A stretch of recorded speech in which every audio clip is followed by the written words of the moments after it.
Ako ang Noe ng modernong panahon. Yes po mga kapatid, totoo po yun.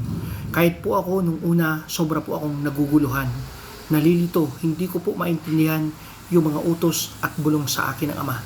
Subalit po nang minsan, maglakbay po ang aking espiritu papunta sa pintuan ng kaharian ng Diyos, ay mismo ang Ama po ang nagsabi po sa akin na ako raw ang modernong Noe ng panahon na ito. Sapagkat ang pangalan ko po ay Leonel. Kapag binasa niyo pong pabalik, naroon po sa gitna ang pangalang Noe. Amen. Hallelujah, praise the Lord. Subalit mga kapatid ko, mayroon pong inutos sa akin ng Ama na nung una hindi ko po maintindihan. Hindi po niya ako pinapagawa ng malaking barko. Gumawa raw po ako ng tricycle. Amen. Ito raw po ay magiging daan ng kaligtasan ng milyong-milyong tao. Mga kapatid, mga kababayan ko, teka lang po, huwag niyo po muna akong pagtawanan. Hanggat hindi niyo po nakikita ang kakaibang tricycle na po ito, huwag po muna kayong manghusga at huwag po muna kayong tumawa. Ipapakita ko po ito sa inyo sa takdang panahon. Sobrang kakaiba po nito at halos po ito, 3 buwan po itong ginawa. Mga kapatid, mga kababayan ko, nung una hindi ko po maintindihan yung sinasabi at inuutos sa akin ng Ama. Sapagkat sa panahon po ni Noe noon, ay malaking arko. Napakalaki po. Napakatagal po ginawa ni Noe yung arko na yun. Subalit sa modernong panahon ni Noe, mga kapatid, mga kababayan ko, ang pinapagawa sa akin ng Ama ay isang tricycle. Ito nga po ay tinatawag namin ngayon na Jesus Christ. Amen. Hallelujah, praise the Lord. Mga kapatid, mga kababayan, mahigit 3 buwan po itong ginawa. Napakatagal po nitong ginawa, mga kapatid, mga kababayan ko.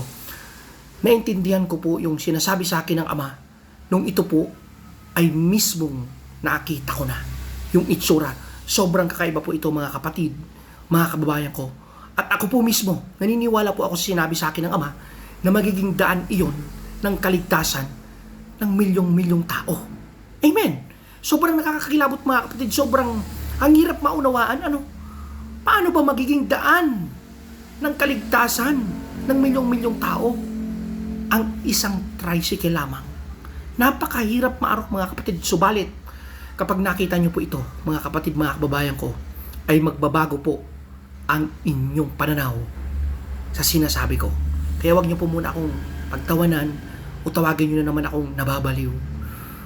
Ipapakita ko po ito sa inyo bukas o kaya sa panahon na kaloob na ng ating Panginoong Diyos Ama. Mga kapatid, mga kababayan ko, palagi pong inuutos at binubulong sa akin ng Ama na paalalahanan ko, i-remind ko yung lahat ng tao sa buong sanlibutan na palakasin ang pananampalataya sa ating Panginoong Hesus. Sapagkat ang Panginoong Kristo ay isang daan, nag-iisang daan para tayo makapunta sa kaharian ng Diyos, para makapunta sa kaharian ng langit. Sabi nga po sa 1:14 verse 6 sa English, Jesus is the way, the truth, and the life. No one come to the Father but through me. Sa Tagalog po, sinabi ni Jesus, ako ang daan, katotohanan at buhay. Walang sino man ang makakaparoon sa Ama kung hindi sa pamamagitan ko. Amen, mga kapatid. Hallelujah, praise the Lord. Napakalinaw po ng naisiparating sa atin ng talata na iyon na si Jesus lang yung nag-iisa nating daan para makapunta sa kaharian ng Diyos.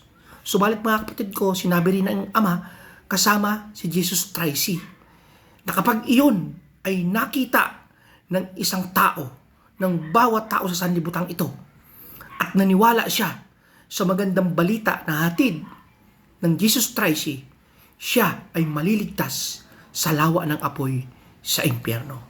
Kaya mga kapatid, kaabang-abang po ito. Sobrang kakaiba po itong disenyo nito, sobrang kakaiba po ang itsura nito, na talagang pag nakita mo ito, mamamangha ka. At kung ikaw ay bukas na ang iyong isipan at nasa puso mo na ang Panginoong Kristo, ang banal na Espiritu, maniniwala ka na itong si Jesus Christ ay magiging daan sa kaligtasan ng bawat tao sa sanlibutan ito. Amen po, mga kapatid. Hallelujah, praise the Lord.